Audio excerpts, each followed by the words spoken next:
এবং বুঝে যদি থেমে যায় এবং যেটাকে জেনেছি এবং বুঝেছি তাকে জীবনে কাজে না লাগাই, তাহলে এই জানা এবং বোঝা ব্যর্থ হয়ে যাবে।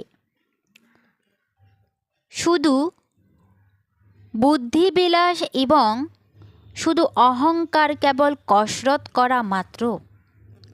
আর আমরা তো এটা করেই থাকি।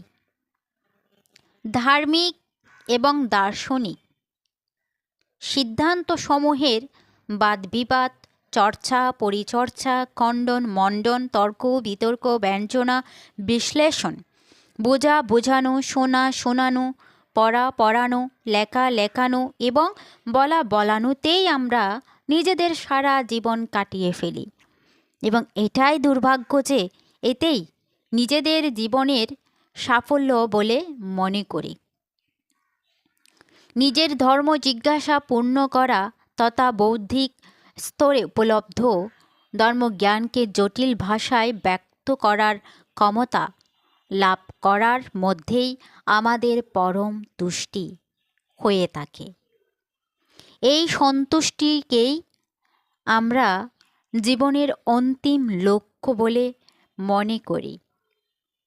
বাস্তবিক কি আকর্ষণীয় এই মায়াজাল, যাতে আমরা এত সহজেই ফেঁসে যাই, আর আবার এই বন্ধনকেই ভূষণ মনে করে আমরা গর্ব অনুভব করি।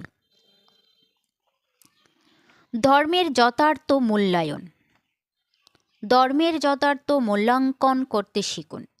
যদি সম্যক মূল্যাঙ্কন করতে থাকেন, তাহলে দুধ আর জলের পার্থক্য বিষয়ে বিবেক জাগ্রত থাকবে।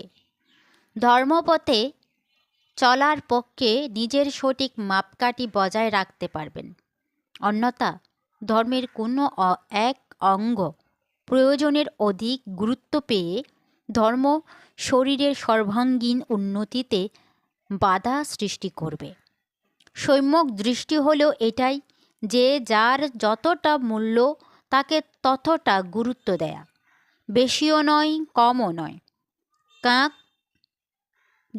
পাথর, কাঁচ, হীরা, মতি, নীলকান্ত, মণি প্রত্যেকটিরই নিজ নিজ গুরুত্ব আছে। মাটি, লোহা, তামা, পিতল, রূপা, সোনা প্রত্যেকটির আলাদা আলাদা মূল্য আছে। যার যতটা গুরুত্ব তার ততটাই মূল্য।